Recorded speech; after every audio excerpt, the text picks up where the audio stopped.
सभी प्रिय दर्शकों को संजीव शास्त्री का सादर प्रणाम। दर्शकों, व्हाट्सएप द्वारा जुड़े विक्की चौधरी जी बिजनौर से मुझे अपनी कुंडली का विश्लेषण करने के लिए उन्होंने बोला है। तो सभी दर्शक मेरे इस कुंडली विश्लेषण को पूरी तरीके से कंसंट्रेट होकर देखें और पसंद आने पर मेरा पूरा वीडियो देखें और पसंद आने पर मेरे वीडियो को लाइक और शेयर अधिक से अधिक करें और मेरे जो नए दर्शक हैं वो मुझे सब्सक्राइब करना ना भूलें। तो दर्शकों, विवेक चौधरी जी की कुंडली पर चलते हैं, जिनका जन्म है 29 अक्टूबर 1984 का और 2:25 प्रातः का इनका जन्म है। सोमवार का इनका जन्म है और 29 तारीख का इनका डेट ऑफ बर्थ है। सबसे पहले मैं जो मेरे दर्शक हैं जो मुझसे नए जुड़े हैं उनको भी बता देना चाहता हूं कि दर्शकों, हमारा जो जन्म होता है वह जिस डेट का होगा उस डेट के मूलांक का लॉर्ड और जिस दिन का हमारा जन्म है, ये दो पर्टिकुलर जो सब्जेक्ट हैं वो हमारी कुंडली के बहुत ही मेन पावर होते हैं। यानी कि जो हमारी कुंडली का पूरा रेशो है यह इस बात पर बहुत ज़्यादा डिपेंड करता है कि हमारा जिस तारीख का जन्म है वो ग्रह और जिस दिन का जन्म है वो।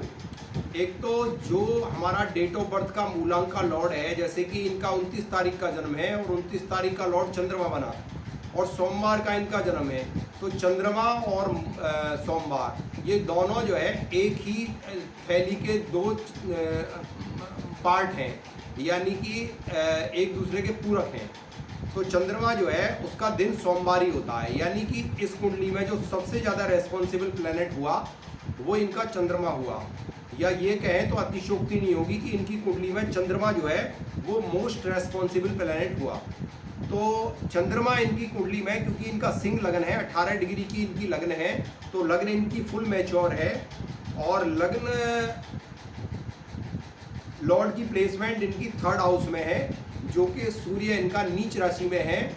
लेकिन दर्शकों, क्रूर ग्रह होने के कारण सूर्य 3rd हाउस में काफ़ी अच्छे रिजल्ट देगा और इनकी कुंडली में सूर्य अष्टक वर्ग में भी टोटल सर्वाष्टक वर्ग में 36 अंक हैं, जहां सूर्य बैठा है तुला राशि को और सूर्य को 8 में से 7 अंक हैं। तो यह फाइनल है कि ऐसा व्यक्ति जिसका लग्नेश काफ़ी प्रबल हो वह कहीं ना कहीं अपने आप में एक बहुत ही सुपीरियरिटी कॉम्प्लेक्स लिए हुए होता है, यानी कि ऐसा व्यक्ति जो है वो बहुत ऊंचाइयों पर रहता है, काफ़ी ऊंची सोच रखता है। दूसरी बात यह है कि इनकी कुंडली में इनका जो 5वां घर है उसमें मंगल चंद्र का महालक्ष्मी राजयोग बना हुआ है और बृहस्पति जैसा शुभ ग्रह अपनी मूल त्रिकोण राशि में बैठा है। परंतु दर्शकों, इनकी कुंडली में जब इन्होंने जन्म लिया, सबसे ज़्यादा जो हमारी कुंडली में मायने रखती हैं वह है हमारी महादशा, क्योंकि महादशा एक ऐसा सब्जेक्ट है कि जिस ग्रह की हमारी महादशा होगी, एक बहुत ही अच्छा सब्जेक्ट मैं आपको आज अपने इस प्रोग्राम में बताने जा रहा हूँ। आपका जन्म जिस पर्टिकुलर ग्रह की महादशा और जिस अंतर्दशा में हुआ होगा उस ग्रह का पूरा रेशो आपकी पूरी लाइफ स्टाइल को शो करेगा। जैसे हमारे विवेक चौधरी जी की जो कुंडली है उसमें इनका जन्म हुआ है केतु में शनि का अंतर है। जब इनका जन्म हुआ तो केतु में शनि का अंतर था। केतु दर्शकों इनकी कुंडली में, क्योंकि इनकी धनु राशि है और इनका मूल नक्षत्र में जन्म है, मूल नक्षत्र इनका केतु का नक्षत्र होता है। तो दर्शकों, केतु इनकी कुंडली में 4थे भाव में बैठा है और 4था भाव जो है वो, क्योंकि केतु जो है वो मंगल का शैडो प्लैनेट है, इसलिए 4थे भाव में केतु को काफ़ी वीक माना जाएगा। और अष्टक वर्ग में वृश्चिक राशि जहां केतु बैठा है उसको मात्र 20 अंक मिल रहे हैं, तो केतु इनका काफ़ी वीक है। और चंद्रमा केतु के नक्षत्र में होने के कारण मैंने बहुत सारी कुंडलियों में एक इस तरीके का रेशो देखा है कि अगर वर्षफल में भी मूल नक्षत्र आ जाए तो मूल नक्षत्र आने की वजह से बहुत ज़्यादा नेगेटिविटी उस वर्ष जो है जातक को देखने को मिली है। यह मेरा व्यक्तिगत अनुभव है। तो मेरा विवेक चौधरी जी से अनुग्रह है कि क्योंकि उनकी कुंडली में उनका जो चंद्रमा का जो मूल नक्षत्र का मालिक है केतु, वो चंद्रमा से एक तो 12वें भाव में बैठा है और दूसरी बात यह है कि वह अष्टक वर्ग में मात्र 20 अंक ले रहा है और भिन्नाष्टक वर्ग में वह, क्योंकि मंगल की राशि में बैठा है और मंगल को यहाँ 8 में से 1 अंक मिल रहे हैं, इसलिए केतु यहाँ बहुत ज़्यादा कमज़ोर हो गया। तो इसमें इनको करना क्या है, एक तो यह अपने घर में एक गिफ्ट सेंटर की दुकान से कुत्ता लाकर रखें और उस कुत्ते के सुबह उठकर जो है चरण छुएं और रात को सोने से पहले उसके चरण छूकर सोएं और उसके आगे भैरव चालीसा का पाठ यह नित्य रूप से करें। उपाय नंबर 1। दूसरा उपाय इनके लिए सबसे ज़्यादा बेहतर होगा केतु के लिए कि यह 11 पीसेस पनीर के टुकड़े के लें और अपने सिर से 8 बार उतारें और रविवार की रात्रि 8 बजे उसको जो है अपने सिरहाने रखकर सोएं।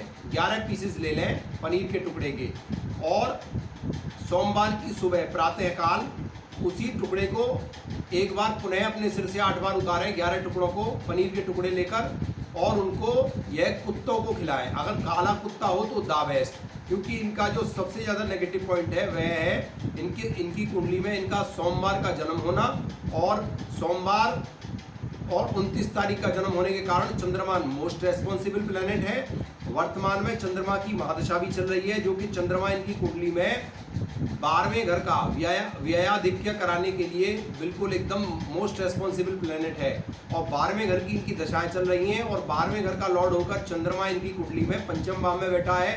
काल पुरुष में पंचम भाव जो है वह सूर्य की राशि है, तो सूर्य की राशि पर चंद्रमा जो है अमावस योग का निर्माण कर रहा है, जिसकी वजह से ये बता रहे हैं कि इनके जो पिछले 10 वर्ष चंद्रमा की महादशा के हैं वह बिल्कुल बेकार निकल गए और चंद्रमा इनका केतु के नक्षत्र में है और केतु का ही इनकी जो महादशा है जन्म की वो केतु की ही है और शनि का अंतर है। और वैसे देखा जाए तो चंद्रमा से केतु 12वां है और केतु की महादशा में शनि का अंतर है और केतु से शनि 12वां है और शनि इनकी कुंडली में, दर्शकों, शनि इनकी कुंडली में, क्योंकि इनका जन्म शनि की अंतर्दशा में हुआ है तो शनि इनकी कुंडली में छठे और 7वें भाव का मालिक होकर सिंह लगन पर प्रबल अकारक होकर तृतीय भाव में उच्च का और होके बैठा है।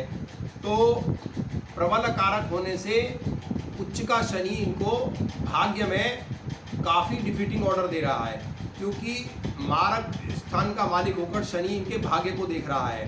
पहला नेगेटिव पॉइंट। दूसरा नेगेटिव पॉइंट इनकी कुंडली में यह है कि इनका जो केतु है वह काफ़ी वीक है और केतु एक स्वतंत्र ग्रह है जिसकी कोई भी अपनी स्वतंत्र राशि नहीं होती, लेकिन ज्योतिष पाराशर के अनुसार राहु को कन्या राशि में स्वग्रही माना जाएगा और केतु को मीन राशि में स्वग्रही माना जाएगा।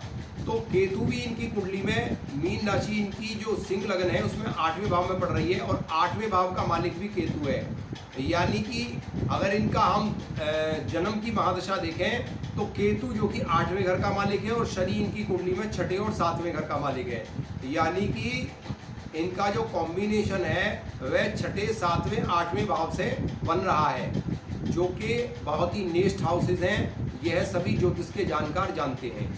तो कुल मिलाकर ओवरऑल इनकी कुंडली में पॉजिटिवनेस जो आनी चाहिए वह नहीं आ रही है, जैसा कि इनका प्रश्न भी है। उसका मेन कारण यही है। और जो इन्होंने क्वेश्चन किया है वह किया है कि मेरा शेयर मार्केट में भाग्य कैसा रहेगा। तो सबसे पहले तो कुंडली का बेस ही कमज़ोर है। अब इस कुंडली में मैं एक चीज़ और देखना चाहूँगा कि इनकी कुंडली में जो सबसे ज़्यादा देखने की चीज़ होती है कि कुंडली में बल कितना है। तो चंद्रमा, सूर्य और लग्न, इन तीनों का बल यदि हम देखें तो इनकी कुंडली में सिंह लगन है। सिंह लगन में अष्टक वर्ग में 36 अंक हैं और चंद्रमा धनु राशि में बैठा है जिसमें 25 अंक हैं और सूर्य इनका तुला राशि में बैठा है जिसमें कि 38 अंक हैं।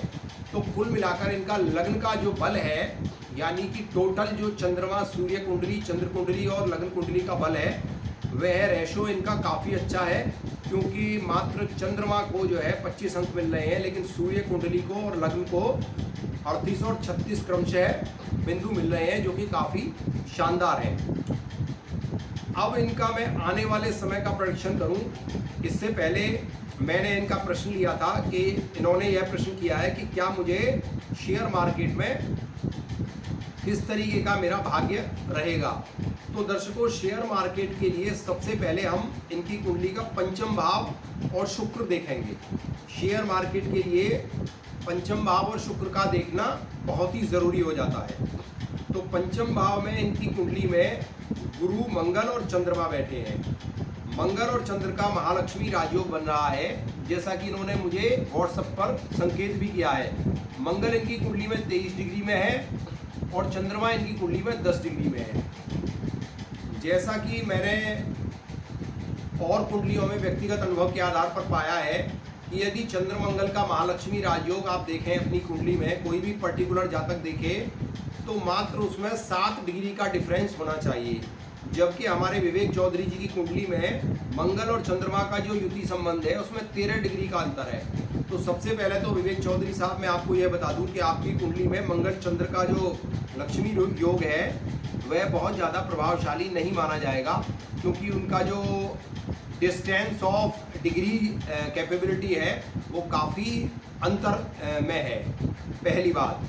अब क्योंकि हम ज़्यादा बात ना करते हुए, वीडियो काफ़ी लंबी हो जाएगी, इनकी जो आने वाली महादशा है वह मंगल की महादशा है और सिंह लगन पर मंगल जो है वह प्रबल कारक होकर वृश्चिक राशि का लॉर्ड होकर और मेष राशि का लॉर्ड होकर, यानी चौथे और भाग्य स्थान का लॉर्ड होकर वह पंचम भाव में बैठा है और वह पंचमेश के साथ बैठा है, यानी चतुर्थेश पंचम भाव में पंचमेश के साथ। यह अपने आप में एक राजयोग है। तो विवेक जी, सबसे बड़ी बात यह है कि आने वाले समय में आपकी कुंडली में जो आपका मंगल की जो महादशा का पीरियड होगा वो आपके लिए अपेक्षाकृत काफ़ी अच्छा जाएगा, क्योंकि मंगल जो है सिंह लगन में केंद्र और त्रिकोण का मालिक भी होता है और मंगल आपकी कुंडली में कहीं ना कहीं योग कारक स्थितियों में भी है। और ऐसा मंगल आपकी कुंडली में लगन से पंचम में है और चंद्रमा से केंद्र स्थान में है और सूर्य से तृतीय भाव में है। तो यदि मंगल की पोजीशन हम देखें तो वह लगन कुंडली, सूर्य कुंडली और चंद्र कुंडली तीनों से काफ़ी बेहतर है, पहली बात। दूसरी बात, इन सब चीज़ों को दरकिनार रखते हैं तो सबसे ज़्यादा मोस्ट बेनिफिशियल आपके लिए यह बात है कि आपका जो मंगल है वह आपकी सिंह लगन पर केंद्र और त्रिकोण का मालिक होकर अतिशय योग कारक बनेगा। तो यह कहना कहीं भी अतिशयोक्ति नहीं होगी कि आपका जो मंगल का पीरियड है वह बहुत ही शानदार जाएगा, क्योंकि आपकी कुंडली में मंगल आपका पूर्वाषाढ़ नक्षत्र में है। तो यदि नक्षत्र के हिसाब से यदि हम देखें तो वह शुक्र के नक्षत्र में है। मंगल का शुक्र के नक्षत्र में होना यह आपके लिए काफ़ी अच्छी बात है और शुक्र आपकी कुंडली में 10th हाउस की प्लेसमेंट है और शुक्र 10th हाउस की प्लेसमेंट होकर 10th हाउस को देख भी रहा है। तो मंगल का जो नक्षत्राधिपति है वह मंगल से 12वां बैठा है। हालांकि वह केतु के साथ बैठा है तो यह अपने आप में एक छोटा सा दुर्योग भी बना रहा है, लेकिन क्योंकि शुक्र जो है दशम भाव का अधिपति है और दशम भाव को देख भी रहा है और वह आपकी कुंडली में नवमांश में भी चौथे स्थान पर बैठा है, तो ओवरऑल आपका जो मंगल का पीरियड है वह काफ़ी अच्छा जाएगा। और यदि इसी मंगल को हम नवांश कुंडली में भी देखें तो यह तुला राशि में बैठा है, तुला नवांश में है, यानी मंगल आपका तुला नवांश में कहा जाएगा और तुला नवांश में इसको अष्टक वर्ग में, सर्वाष्टक वर्ग में 38 अंक मिल रहे हैं और भिन्नाष्टक वर्ग में इसको 8 में से 6 अंक मिल रहे हैं। यह अपने आप में एक बहुत ही सशक्त उदाहरण पेश कर रहा है, यानी कि जो आपका मंगल है वह लगन कुंडली में तो शानदार है ही, नवांश कुंडली में अगर मैं उसको देखूं तो वह सर्वाष्टक वर्ग में 38 अंक ले रहा है और भिन्नाष्टक वर्ग में वह 8 में से 6 अंक ले रहा है। तो विवेक चौधरी जी, इस बात में कोई भी तनिक भी संदेह नहीं है कि आने वाले 7 साल मंगल की महादशा के आपके लिए, चाहे वह आपका प्रश्न प्रॉपर्टी से संबंधित हो या आपका प्रश्न जो है शेयर मार्केट से संबंधित हो, क्योंकि आपने पंचम भाव से संबंधित क्वेश्चन किया है, 5वां भाव शेयर मार्केट का होता है और वहां आपका मंगल विराजित है। तो मंगल आपका नवांश कुंडली में 100 में से 100% रिजल्ट आपको दे रहा है। तो मैं यह बिल्कुल दावे के साथ कह सकता हूं कि आने वाला जो समय है आपका, जैसे ही मंगल की महादशा शुरू होगी तो आप पीछे मुड़ के नहीं देखेंगे और आपके जीवन का धन के मामले में बहुत ही सशक्त टाइम होगा, ऐसी मुझे आशा है।